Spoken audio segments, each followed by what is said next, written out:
अब तक हमने कई बार हमारे कंसोल पे आउटपुट प्रिंट किया है कंसोल डॉट राइट लाइन को यूज़ करके। अभी तक हम काफ़ी बार अपने वेरिएबल्स को भी प्रिंट कर चुके हैं और एक्सप्लिसिटली कुछ स्टेटमेंट को हमें अगर प्रिंट करना हो तो हम उसको कंसोल डॉट राइट लाइन के अंदर डालते हैं, तो कंसोल पे वो आउटपुट होता है। अब अगर हम देखें एक यूज़र के पॉइंट ऑफ व्यू से, तो कोई भी प्रोग्राम जो सिर्फ मुझे आउटपुट डिस्प्ले करता है वो मेरे ज़्यादा काम का नहीं है। मुझे एक ऐसा प्रोग्राम चाहिए होगा जिससे मैं इंटरेक्ट भी कर सकूं, कुछ अपना इनपुट डालूं और उसके बेस पे मुझे आउटपुट मिले। तो इस लेक्चर में हम देखेंगे कि यूज़र हमारे कंसोल्स में कैसे इनपुट प्रोवाइड कर सकता है। इनपुट प्रोवाइड करने के लिए हमें इनबिल्ट मेथड मिलता है कंसोल डॉट रीड लाइन।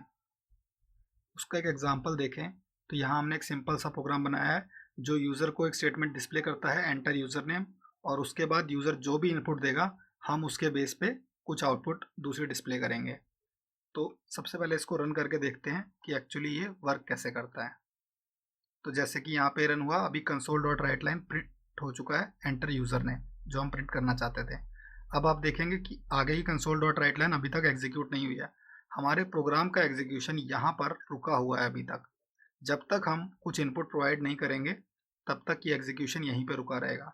तो जैसे कि इसमें मैं एक यूज़र नेम एंटर करता हूँ RSV, एंड जैसे ही मैं एंटर प्रेस करूँगा तुरंत ये आगे का प्रोग्राम एग्जीक्यूट होगा।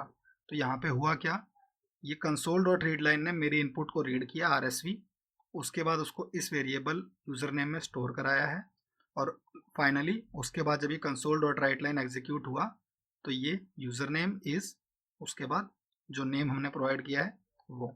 तो अब यूज़र हमारे प्रोग्राम से इंटरेक्ट कर पा रहा है, जो इनपुट उसने दिया उसके बेस पे हमारी फाइनल लाइन आउटपुट हुई है। अगर यहाँ पे कुछ और इनपुट दिया जाता तो वो कुछ और फाइनल में लाइन आउटपुट होती। ये हो गया सिंपली स्ट्रिंग अगर हमें इनपुट या आउटपुट करानी हो। अब क्वेश्चन आता है कि हमारे पास जो इतने सारे डेटा टाइप्स हैं हम उनको कैसे इनपुट लेंगे, क्योंकि कंसोल डॉट रीड लाइन पे अगर आप कर्सर ले जाके देखोगे तो ये स्ट्रिंग डेटा टाइप रिटर्न करता है, यानी कि हम कंसोल से सिर्फ स्ट्रिंग इनपुट दे पा रहे हैं। अब नीचे वाला जैसे हम दूसरा एग्जांपल देखें,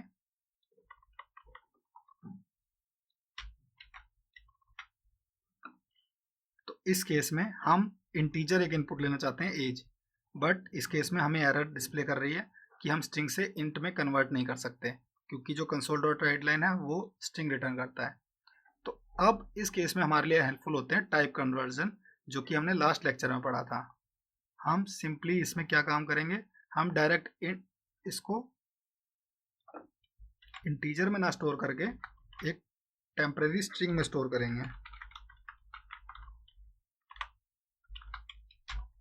ओके, तो ये सक्सेसफुली वर्क कर रहा है, और इसके बाद हम अपनी टाइप कन्वर्जन यूज करेंगे।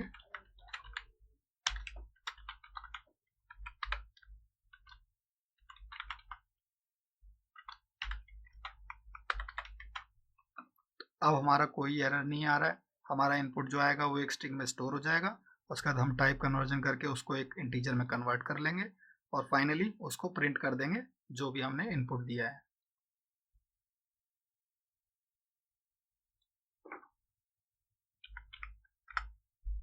जो भी हमने इनपुट दिया था उसके बेस पे हमारा आउटपुट प्रिंट हो गया।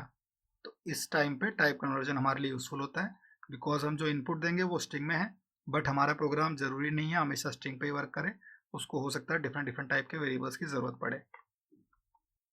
इसके बाद हम नेक्स्ट लेक्चर में देखेंगे कि कैसे हम डिफरेंट डिफरेंट ऑपरेटर्स का यूज़ करके हमारे वेरिएबल्स पे डिफरेंट टाइप के ऑपरेशंस परफॉर्म कर सकते हैं।